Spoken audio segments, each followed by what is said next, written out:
What was your reaction to that video that's now gone viral? We've seen over 2 million views of it, of that pregnant woman being arrested late yesterday.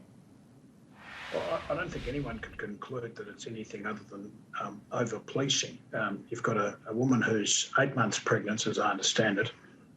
She said that she would remove the offending post from social media, and police acted in a way that they did, which could only be described as high-handed and capricious, and certainly not the way for Victoria Police to win hearts and minds as they seek to enforce government laws on lockdowns. And for the layperson, explain for us just how those laws of incitement work and how much discretion police actually get in terms of acting on them. Well, incitement is a difficult law in itself because it depends on a range of factors as to what action a person has taken to actually incite. But police, of course, have enormous discretion under COVID laws to make arrests and to do things that they wouldn't otherwise normally do. That is, that would be very rare for police to go into a person's house and say, we're going to stop you from encouraging people to attend a protest. In normal civilian times, if I can call it that, that wouldn't happen. So you expect police to act judiciously, carefully, and to use friendly, persuasive tools rather than ramping up, in this particular case, a situation where the person has been nothing but cooperative.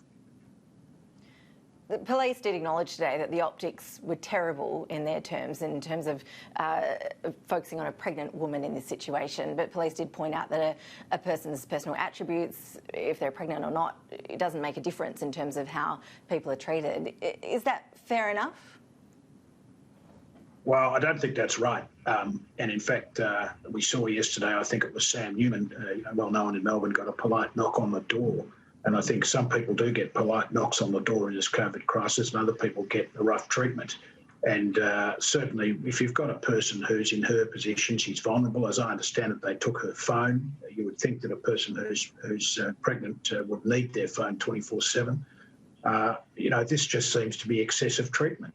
And it's not a case of treating everyone equally, because one would hope that Victoria Police did not treat anyone else like this during this crisis or at any time.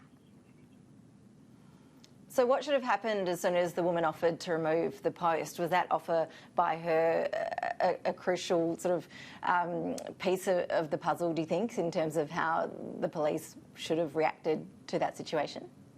Well, I think that's absolutely right, Ashley. I mean, if a person says, look, I'll remove the post because that's the offending, that's what they say is the incitement, then that should be the end of the matter. Police have a chat to you and say, look, please don't do it again for various reasons, and spell them out. Most people are pretty reasonable, say, look, I won't do it again.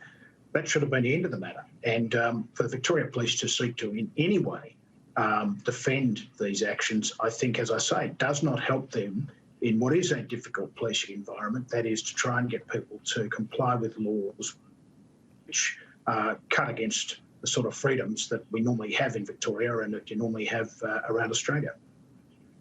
And so do you expect these arrests will just strengthen the resolve of the anti-lockdown movement?